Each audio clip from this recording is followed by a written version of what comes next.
Mengele, la aberración de la medicina. Javier Gómez Pérez, 2015. Testimonios.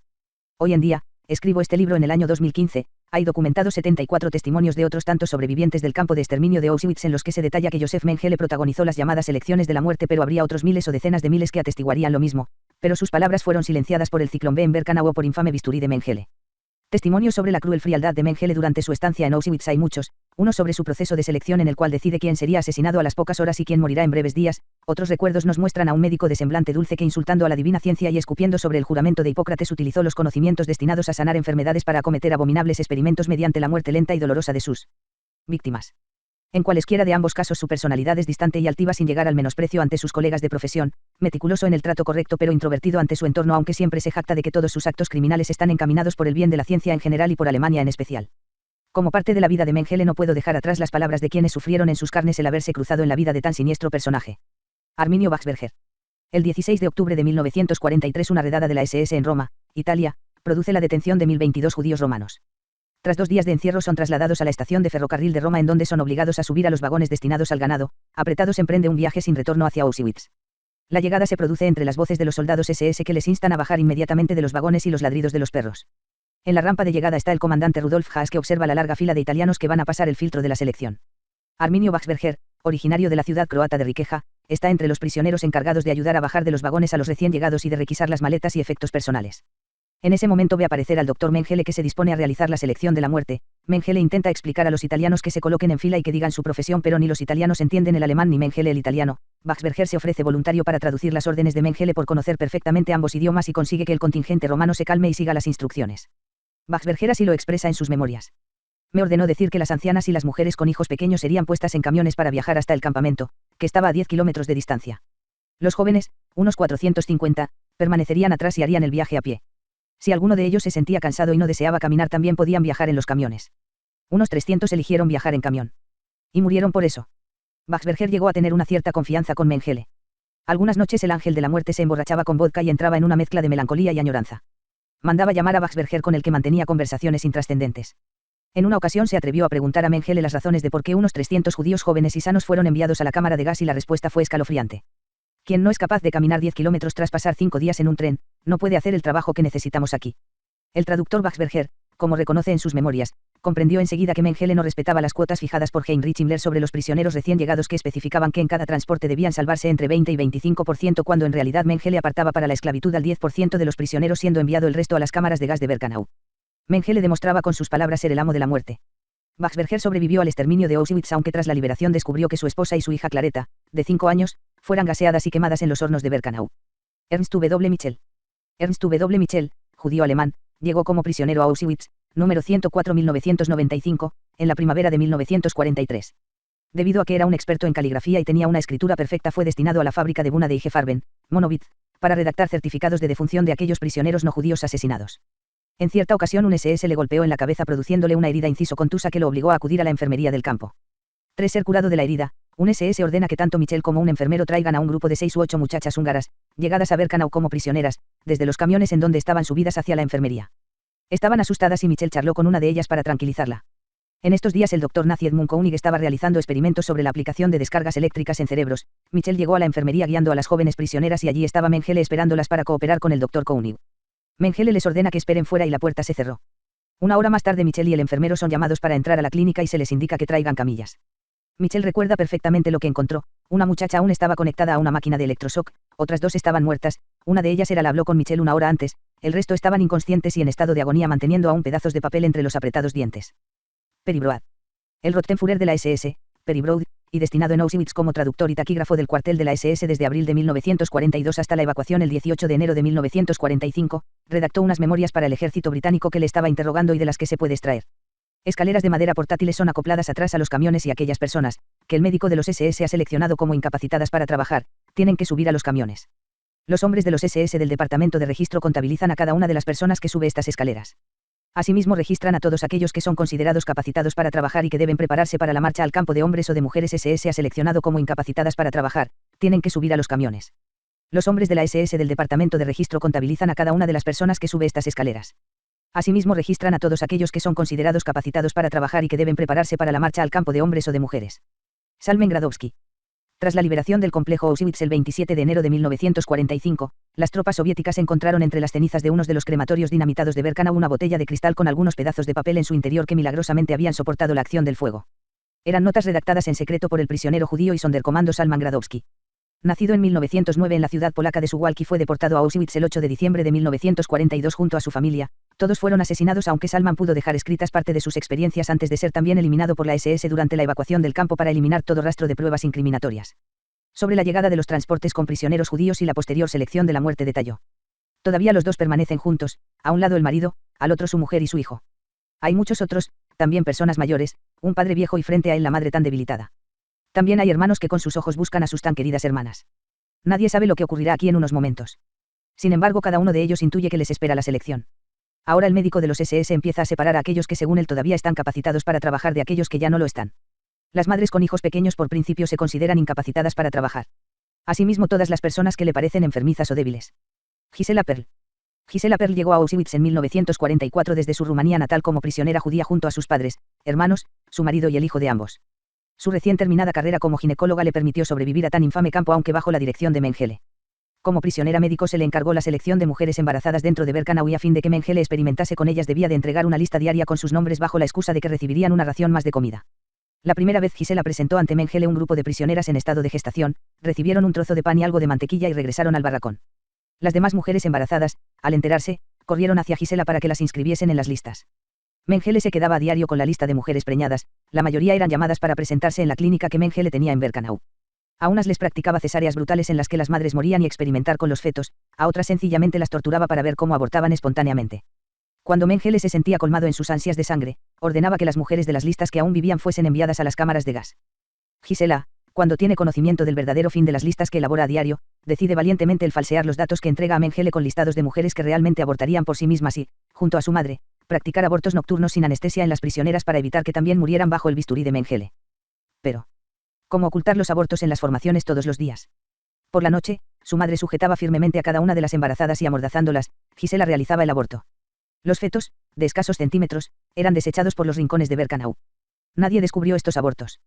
Durante el tiempo que permaneció como prisionera ayudó a mejorar clandestinamente las condiciones de higiene de los barracones para mujeres en Birkenau. Un día su madre desapareció, jamás volvió a verla. Tras la liberación de Auschwitz, Gisela descubrió horrorizada que toda su familia, incluyendo a su marido e hijo, fueron gaseados. Giselle Erch, nacida en 1922 en Rumanía, llegó a Birkenau junto a sus padres y 3 hermanas menores en un transporte de judíos. La selección, dirigida personalmente por Mengele, era rápida. Giselle observa atentamente cómo el ángel de la muerte mueve el dedo pulgar hacia izquierda y derecha y busca un significado a tales gestos. Una columna con ancianos y niños son dirigidos a un edificio en donde un humo negro sale incesantemente de la chimenea, otras personas, en edad de trabajar, son apartadas hacia el otro lado. Giselle cae en la cuenta de que los que van en dirección hacia el edificio con chimenea no volverán y se acerca a su hermana Katia, la menor que solo tiene 12 años, para decirle que cuando le pregunten la edad diga que 14, aparentando que entre las hermanas no se conocen.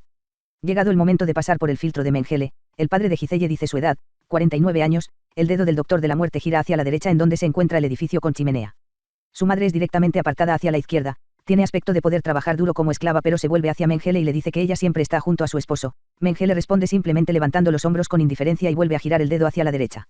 Los padres de Giselle ahora marchan hacia el edificio de la chimenea. Nunca volvieron de aquella casa de ladrillos coronada con una chimenea alta cuyo humo negro y espeso se elevaba hacia el cielo. Hasta la liberación de Auschwitz, Giselle consiguió mantener a sus hermanas unidas y con vida. Wolfransowski. También el historiador alemán Wolfransowski, en su libro Die Ordnung des Terrors, Das Konzentrationslager, relata las experiencias de prisioneros sobrevivientes de Auschwitz a los que pudo entrevistar, y de su libro se puede depurar las siguientes líneas aunque no aparezca Mengele como protagonista. Delante de nosotros un oficial de la SS, teniente. Un soldado le llama así. Supuestamente es médico. Sin bata blanca. Sin estetoscopio. De uniforme verde. Con una calavera. Salimos de la fila uno a uno. Su voz es tranquila. Casi demasiado tranquila. Pregunta por la edad, la profesión, si estás bien de salud. Pide que le enseñemos nuestras manos. Oigo algunas respuestas. Cerrajero, a la izquierda. Administrativo, a la derecha. Médico, a la izquierda. Obrero, a la izquierda. Almacenista de la empresa Bata, a la derecha. Ebanista, a la izquierda. Entonces le toca a mi padre. Peón. Sigue el mismo camino que el administrativo y el almacenista. Tiene 55 años. Puede que esta sea la razón. Entonces me toca a mí. 23 años, estoy bien de salud, obrero de construcción de carreteras. Callos en las manos. Qué bueno es tener callos. Nathan Sapel. Nathan Sapel, judío nacido en Polonia el 7 de marzo de 1922, Llegó a Auschwitz en 1943 siendo un joven de apenas 21 años. Recuerda que bajó a tropezones del tren ante la mirada de cientos de hombres de la Gestapo y de las SS que les esperaban. Nos recibió un hombre a quien pronto conocí como el Dr. Mengele, el carnicero. Al acercarse la columna a los oficiales, ésta se reducía a una fila india para pasar delante de ese monstruo inhumano, que estaba con otras personas en una pequeña plataforma situada encima de nosotros, levantando la mano con el pulgar extendido y moviéndola hacia adelante y hacia atrás. Nos hacían desfilar como a un rebaño, golpeándonos para que nos moviéramos cada vez más deprisa. En ese momento no sabía lo que significaba el movimiento de su dedo, pero pronto fue obvio. Una fila, a la izquierda, era de hombres y mujeres jóvenes. Los de edad mediana, los enfermos, los ancianos y los niños iban hacia la derecha. Miklos Nieśli. Otro relato estremecedor sobre la selección de la muerte dirigida por Mengele lo ofrece el prisionero liberado Miklos Nieśli. Nacido el 17 de junio de 1901 en Szilágy Somlyo, Hungría, y patólogo de profesión, llegó a Auschwitz junto a su esposa e hija en junio de 1944. Esta es su experiencia personal al conocer por primera vez al ángel de la muerte. Era un joven oficial de las SS, de impecable uniforme, con una escarapela de oro adornando su solapa y las botas bien lustradas. Miklos Nieśli conoció muy bien a Mengele. En su libro Relato de un médico testigo cuenta su experiencia junto a Mengele con el que colaboró forzado en los experimentos que realizaba a diario. En la selección de la muerte Miklos fue preguntado por su profesión, médico patólogo. Mengele le miró fijamente apartándolo hacia un lado. Tras finalizar el proceso selectivo, el ángel de la muerte ordena que Miklos sea destinado como médico a la enfermería del bloque 10 de Auschwitz en donde conoce al también sádico Dr. Karl Klauberg que en aquellas fechas estaba obsesionado por la esterilización en masa mediante rayos X y otros métodos más salvajes y expeditivos. Miklos fue obligado a operar a prisioneros enfermos utilizando instrumentos primitivos aunque puso empeño en que estas intervenciones causasen el menor dolor a las víctimas, algo casi imposible por la negativa de Klauberg de usar anestesia en los cuerpos de quienes tenían la desgracia de caer en sus manos. Durante los primeros días en el bloque 10, Mengele le visitó en diversas ocasiones, observaba detenidamente cómo Miklos realizaba con destreza las intervenciones quirúrgicas y autopsias encontrando en este médico prisionero un colaborador indispensable para su clínica situada en el crematorio 2 de Birkenau. Durante los 7 meses que Miklos Nieśli pasó en la clínica de Birkenau fue testigo no solo de los crueles experimentos sin sentido realizados, sino de los asesinatos cometidos personalmente por Mengele. Miklos recibió la orden de realizar las autopsias de aquellos gemelos y enanos a los que Mengele previamente había asesinado mediante sus experimentos. En ocasiones los cuerpos procedían de prisioneros vivos a los que se les había diagnosticado alguna infección vírica o bacterial y a los que Mengele mató para averiguar el origen y patología de la enfermedad. También recuerda que en una ocasión llegaron a la clínica un padre y su hijo a los que Mengele sometió a dolorosos experimentos por los que murieron casi simultáneamente, ordenó a Miklos que les practicase la autopsia tras las cuales los cadáveres fueron descarnados y ambos esqueletos remitidos para su análisis al Museo de Antropología de Berlín. Según detalla Miklos en su libro Relato de un médico testigo, Mengele seguía unos protocolos de actuación con los gemelos. Durante los primeros días, los gemelos eran sometidos a diferentes mediciones antropológicas tanto juntos como por separado para posteriormente experimentar en sus cuerpos. A unos les contagiaba el tifus para comparar los efectos respecto a los hermanos sanos, a otros les transfundía sangre envenenada para observar los cambios hasta que morían, les amputaba los labios de la cara sin anestesia o inoculaba diferentes virus para realizar las autopsias comparativas tras la muerte. La inyección de diferentes sustancias en los ojos de sus víctimas también fue práctica habitual, la búsqueda de cambiar la tonalidad de los ojos para volverlos azules era algo obsesivo en la retorcida mente de Mengele. Una cosa era casi común a todos los gemelos asesinados, Mengele les estirpaba los ojos que conservaba en frascos a modo de brutal colección. Miklos fue obligado a ver cómo en cierta ocasión Mengele mató a 7 parejas de hermanos gemelos clavando en sus corazones una jeringuilla cargada con cloroformo. El ángel de la muerte observó sus muertes casi con deleite y un placer interno. No olvidará a Mengele cuando cierto día llegó con 2 niños gemelos de etnia gitana llamados Nino y Guido y de 4 años de edad. Uno de los 2 hermanos presentaba una deformación en la columna vertebral y Mengele, silbando y tarareando una canción, comenta que va a utilizarlos para averiguar cómo conseguir criar hermanos siameses. Sin dudarlo, secciona los torsos de los 2 niños y une determinadas venas entre ambos y para evitar que se separen utiliza sutura para coser sus cuerpos por la espalda manteniéndolos unidos hasta por las muñecas, las heridas se infectan rápidamente y a los 2 días, en un alarde de bestialidad, entrega sonriente a su madre los cuerpos de los niños unidos, vivos y con una grave infección gangrenosa. Los llantos estremecedores de los infantes hacen que la madre termine por suplicar un remedio para evitarles una muerte dolorosa. Posiblemente fue Miklos quien le entregó 2 dosis de morfina que la madre enseguida hizo ingerir a los niños para morir más dignamente. Pero quizás el recuerdo de Miklos sobre la combinación humanidad-inhumanidad es el que protagonizaron unos prisioneros del Sonderkommando número 12. Tras el gaseamiento de un transporte, los Sonderkommandos encuentran con vida a una joven que no llegó a respirar totalmente el gas ciclombe al quedar cubierta por cadáveres. Tras ser avisado, Miklos consigue reanimarla y durante unos días permanece oculta dentro del crematorio 2 de Birkenau recibiendo cuidados y atenciones tanto por los Sonderkommandos como por el propio Miklos. Un suboficial de la SS encargado de supervisar los trabajos del crematorio la descubre y la arrastra hacia el exterior, reúne a los miembros del Sonderkommando 12 y a Miklos y saca de la funda su pistola asesinando a la muchacha mediante un disparo en la cabeza. De esta manera lo recuerda Miklos en su libro He sido el asistente del Dr. Mengele. En la cámara de gas del crematorio número 2 hay un cúmulo enorme de cadáveres. Los hombres del Sonderkommando ya han empezado a separar los cuerpos amasados los unos sobre los otros. Llegan hasta mi cuarto los rumores del elevador y de las puertas. El trabajo sigue a un gran ritmo. Hay que liberar rápidamente el 4 ya que ha sido anunciada la llegada del segundo convoy. De repente entra en mi cuarto el responsable del Sonderkommando y con una gran agitación me informa que entre los cadáveres, al fondo de un cúmulo, ha sido encontrada una mujer todavía en vida. Agarro inmediatamente el maletín médico siempre a mi lado y me precipito a bajar a la cámara de gas. Contra la pared, cerca de la entrada a la sala inmensa, medio cubierto con otros cuerpos, vi a una chica agonizando con el estertor de muerte y su cuerpo presa de convulsiones. Los Sonderkommandos, a mi alrededor, estaban en un estado de pánico. Nada como esto había sucedido en el curso de su terrible carrera. Trasladamos el cuerpo aún con vida. Recogí el diminuto cuerpo adolescente en mis brazos y lo llevé de nuevo a la habitación contigua a la cámara de gas, donde normalmente los Sonderkommandos cambian la ropa de trabajo. Puse el cuerpo en un banco. Una niña frágil, casi un niña, no podría tener más de 15 años. Saqué la jeringa y, tomándola del brazo, que aún no había recuperado la conciencia y se respira con dificultad, administré 3 inyecciones intravenosas.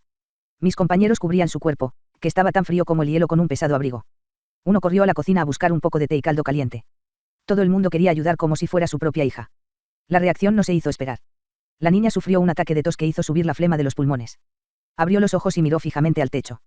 Mantuve una estrecha vigilancia para cada señal de vida. Su respiración se hizo más profunda y más regular. Sus pulmones, torturados por el gas, inhalan el aire fresco con avidez. Su pulso se hizo perceptible, el resultado de las inyecciones. Los ojos Miklós Nyström, como él mismo relata, han sido testigos de la muerte de decenas de miles de seres humanos en Birkenau.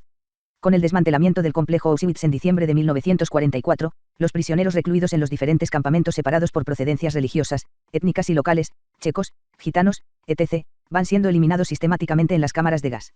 La esposa e hija de Miklós eran mantenidas con vida en el campo C de Birkenau mientras este colaborase en los experimentos. Era un seguro que Mengele guardaba para evitar que Miklós se negase a participar en sus trabajos pseudocientíficos o que cometiese suicidio. Ante la inminente evacuación del complejo Auschwitz, Miklós implora a un oficial de la SS que cambie a su familia hacia otra zona del campo a fin de evitar que sean gaseadas. Este oficial transfiere a su mujer e hija a la zona de trabajos femeninos. Salvaron sus vidas casi por milagro. El 18 de enero de 1945 Miklós partió, junto a otros 66.000 prisioneros más, en la marcha de la muerte.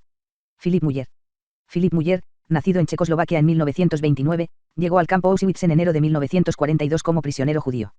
Tras serle tatuado el brazo el número 29.236 es destinado como Sonderkommando a los crematorios. Parte de su trabajo, desde que llegó Mengele en mayo de 1943, era el de recoger a diario los restos humanos de su clínica para ser incinerados. Algunos de los cadáveres eran horribles a la vista. Con frecuencia habían sido desmembrados o sometidos a disección.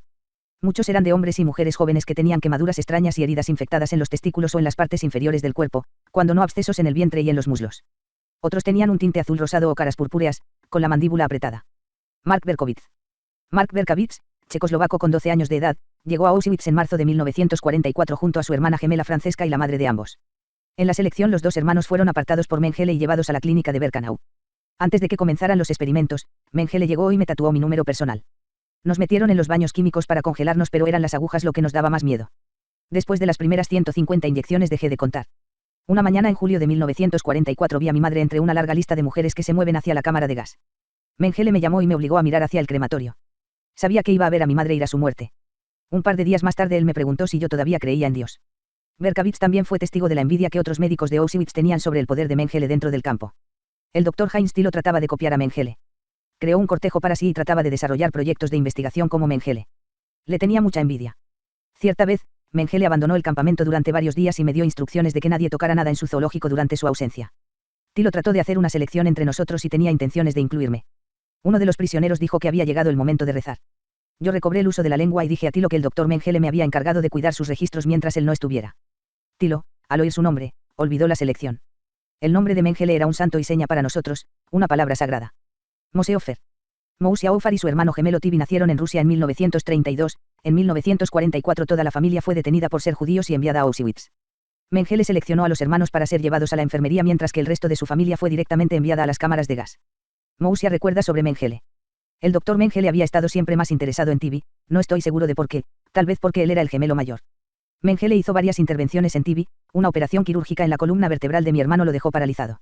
No podía caminar más desde entonces. Sacaron sus órganos sexuales. Después de la cuarta operación, no vi Tibi más. Yo no puedo decir cómo me sentía. Es imposible poner en palabras lo que sentí.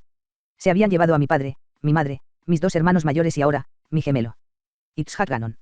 El sábado 25 de marzo de 1944 la SS entra en la ciudad de Arta, Grecia, y registra varias casas en busca de judíos. Itzhak Geinan, su padre, su madre y otros 5 hermanos son detenidos y posteriormente metidos en vagones hacia el exterminio. Tras 15 días de viaje en los que su padre murió, Itzhak y su familia llegaron a Auschwitz. Mengele seleccionó a Itzhak por sus perfectas medidas mientras que al resto de su familia era enviada a morir gaseada. Itzhak entró en la clínica de Mengele y fue obligado a tumbarse en una camilla. Tras ser atado con robustas correas, Mengele procedió a extirparle un riñón sin anestesia. Vi las pulsaciones de mi riñón en la mano de Mengele y grité como un loco. Grité el Shema Israel. Le rogué la muerte, a poner fin al sufrimiento. Tras una dolorosa recuperación, Mengele lo metió una noche entera en una bañera con agua helada para observar el decaimiento del sistema pulmonar. Itzhak volvió a sobrevivir a estos experimentos, pero Mengele aún siguió humillándolo. Hasta pocos días antes de la liberación de Auschwitz, Itzhak fue obligado a limpiar los instrumentos quirúrgicos que Mengele manchaba con la sangre de sus víctimas. En los últimos gaseamientos del campo, Itzhak fue colocado en una larga fila para ser asesinado, pero la casualidad le permitió vivir una vez más. La cámara de gas estaba preparada para 200 personas y él ocupaba el puesto 201. Elizabeth Moscovich. La prisionera judía Elizabeth Moscovich y sobreviviente al campo Birkenau detalló de cómo Mengele despreciaba todo acto de humanidad. Mengele rescató de la selección de la muerte a una mujer llamada Ruth Eliaz. Estaba a punto de parir y la llevó a su clínica, en donde le permitió tener a su bebé. Acto seguido le tapó los senos, henchidos por la leche materna, con esparadrapo y vendó todo su torso para evitar que amamantase a su hijo. De esta manera pudo determinar el tiempo que tarda en morir un recién nacido por el hambre e inanición. La familia Ovitz. El 18 de mayo de 1944 Mengele es avisado en su laboratorio de Birkenau para realizar la selección de la muerte. Tal como expongo en el apartado sobre año 1944, de uno de los vagones bajaron los 12 miembros de la familia Ovitz, de los cuales 7 hermanos eran aparentemente enanos. Como cabeza de familia y padre estaba Eizik Ovitz, rabino judío dedicado al espectáculo ambulante que padecía pseudoacondroplasia, falleciendo en 1923 tras haberse casado en 2 ocasiones. De su primera esposa, Brana Frusite, nacieron los hermanos Francica y Rocica, ambos padecían pseudoacondroplasia. Del segundo matrimonio con Batia Bertaus llegaron a este mundo Abraham, Frida, Miki, Elizabeth y Piroska alias Perla, todos ellos con pseudoacondroplasia, Sara, Lía y Ari, los 3 eran de altura normal. Toda la familia procedía de Mamamures, Rumanía. Bajo el nombre artístico de Compañía Lilliput recorrían las poblaciones de Hungría y Rumanía dando espectáculos humorísticos. El 12 de mayo de 1944 toda la familia fue detenida por su condición judía, aunque uno de los hermanos consiguió escapar, pero fue detenido al poco tiempo y asesinado inmediatamente. 6 días después los 12 miembros de la Compañía Lilliput llegaron a Auschwitz. Mengele enseguida los apartó del resto de prisioneros, ordenando que nadie les molestase y que fuesen alojados en una habitación aparte de los demás prisioneros para preservar sus vidas. Mengele encontró en ellos la oportunidad de estudiar a una familia numerosa y al completo, en donde parte de sus integrantes padecían pseudoacondroplasia y el resto no. Los Ovitz fueron definitivamente alojados cerca de la clínica que Mengele tenía en Birkenau. En principio se les trató de forma excepcional en relación al resto de prisioneros, disponían de una casita limpia y aseada aunque vigilada con celo, no se les rapó el cabello, podían vestir sus propias ropas personales y recibir una alimentación normal, muy alejada de la que realmente les llegaba al resto de reos. La primera orden de Mengele llegó enseguida. Los hermanos de mayor altura deberían de guiar cuando se les requiriese al resto de la familia hacia la clínica. Los experimentos en los cuerpos de los hermanos aquejados de pseudoacondroplasia fueron monstruosos, les arrancaron dientes y muelas, mediante largas agujas y sin calmantes se les tomó muestras de la médula ósea y en algunos casos fueron casi cegados cuando se les aplicó colirios con sustancias venenosas. Los tests psicológicos realizados por Mengele eran un alivio, ya que en esos momentos no recibían dolor. Rocica Ovitz tampoco se libró del suplicio de Mengele. Por ser hijo de madre con complexión normal se le extrajeron muestras de todo tipo y sin anestesia, incluyendo la extirpación de pestañas y corte de los vasos sanguíneos detrás de los dedos del pie y sus orejas. Para mayor agravio y tras los espeluznantes experimentos, muchas noches los Ovitz eran obligados a actuar ante los SS del campo para divertirles. Una de estas noches a Mengele se le ocurrió una brillante idea: regalar a Adolf Hitler una película de la familia Ovitz. Mandó que un camarógrafo filmase a los Ovitz ataviados con disfraces y cantando en alemán, cosa que hicieron aunque apresados por el miedo, sospechando que posteriormente serían asesinados. La película divirtió mucho al Führer. Perla Ovitz recuerda que en una ocasión llegaron a la clínica 2 hermanas gemelas recién nacidas que padecían enanismo y ante sus ojos Mengele las asesinó inmediatamente. Sus pequeños cuerpos fueron introducidos en un caldero con agua hirviendo para posteriormente ser descarnados. Los esqueletos fueron enviados a un museo indeterminado como muestra de la inferioridad racial judía. Estos hechos fueron filmados por un ayudante del Ángel de la Muerte, pero la película nunca se encontró. Mengele, posiblemente, la destruiría antes de huir de Auschwitz. Elizabeth Ovitz declaró tras la liberación del campo: los experimentos más terribles de todos eran los ginecológicos. Nos ataban a la cama y comenzaba la tortura. Nos inyectaban cosas en el útero, nos extraían sangre, nos hurgaban, nos agujereaban y nos sacaban muestras. El dolor era insoportable. El médico ayudante de Mengele se compadeció de nosotras y solicitó a sus superiores que se detuvieran para no poner en peligro nuestras vidas. No sé si nuestro físico influyó en Mengele o si los experimentos ginecológicos sencillamente se completaron. En cualquier caso, los detuvieron y comenzaron otros. Nos extrajeron líquido de la médula espinal y nos enjuagaron los oídos con agua extremadamente fría o caliente, lo que nos hacía vomitar. Posteriormente comenzó la extracción de pelo, y cuando ya estábamos a punto de derrumbarnos, iniciaron dolorosas pruebas en las regiones del cerebro, la nariz, la boca y las manos. A pesar de los brutales experimentos a que fueron sometidos, los Ovitz sobrevivieron. Mengele huyó de Auschwitz dejando a la compañía Lilliput en el olvido. El día 27 de enero de 1945 las tropas soviéticas liberaron el mayor campo de exterminio de la Alemania nazi, encontrando con vida a la familia Ovitz. Trasladados a un campo de refugiados en territorio ruso, fueron liberados meses después. Tras pasar por su ciudad natal, en donde encontraron sus casas destruidas, y varios países europeos, terminaron en 1949 por emigrar a Israel. El posterior éxito de los Ovitz fue total. No quiero extenderme más allá de la motivación de este libro, por lo que dejo en manos de quien lee estas líneas buscar más información sobre los avatares de la familia Ovitz. Testimonios anónimos. Podría seguir añadiendo algunos testimonios más en donde sus protagonistas tienen nombre y apellido, pero con los expuestos dan una idea clara que la mentalidad, cruel, sádica, psicopática y retorcida de Joseph Mengele. Sin embargo, no voy a dejar atrás otras pequeñas historias en las que Mengele pone de manifiesto su locura iracunda y agresiva y el placer ante el sufrimiento. Durante las primeras semanas en el campo, si Mengele descubría en los vagones a madres muertas con sus hijos aún con vida, ordenaba que los niños fuesen arrojados vivos a los hornos que daban calor a la lavandería de Auschwitz. Tras esta época sus órdenes cambiaron, los niños rescatados eran destinados a otros médicos para ser despedazados en experimentos. Una noche y en medio de una selección, Mengele separó a un padre y su hijo, el padre a la derecha y el hijo a la izquierda. El padre no entendió bien la orden de Mengele, por lo que inadvertidamente se colocó junto al hijo. Mengele estalló con un ataque de ira, arrebató a un capo la gruesa porra de madera y comenzó a golpear con ella la cabeza del anciano padre hasta matarlo. Tras una selección, Mengele observó cómo una prisionera enviada a las cámaras de gas se escapaba de la fila. Corrió como un energúmeno hacia ella y la atrapó por un brazo gritándole: ¿Quieres escapar? No. No puedes escapar. Vas a arder como las otras. Vas a asarte, sucia judía. Comenzó a golpearla con ensañamiento en la cabeza repetidas veces hasta que el rostro de la mujer estaba totalmente cubierto por la sangre. La asió por el antebrazo llevándola personalmente a la cámara de gas. A los pocos minutos Mengele salió al exterior sonriente y silbando una canción para inmediatamente lavarse las manos con jabón oloroso ante el resto de prisioneros que habían observado la escena. Las inspecciones de Mengele a la enfermería de Birkenau solían dejar muchos camastros vacíos. Como jefe inmediato sobre los médicos judíos prisioneros destinados a Birkenau, cada pocos días visitaba el hospital instalado en un barracón en donde aquellos prisioneros valiosos se recuperaban de diversas enfermedades y lesiones. Leía con detenimiento las fechas de ingreso de los pacientes y cuando advertía que uno de ellos rondaba las 2 semanas de estancia daba orden de que fuese sacado por la fuerza y enviado directamente a las cámaras de gas. Epílogo. Posiblemente quien lea este libro encontrará muchos más relatos terribles en los que Joseph Mengele es el indiscutible protagonista. Mengele, apellido sinónimo de barbarie, crueldad y de cuantos brutales apelativos queramos ponerle, simplemente fue un engranaje más del Tres Reich cuya maquinaria estaba compuesta de numerosas piezas. Si muchos integrantes de la SS ordenaron la muerte de millones de judíos, gitanos, católicos, polacos, etc. Mengele fue el que más disfrutó con los crímenes.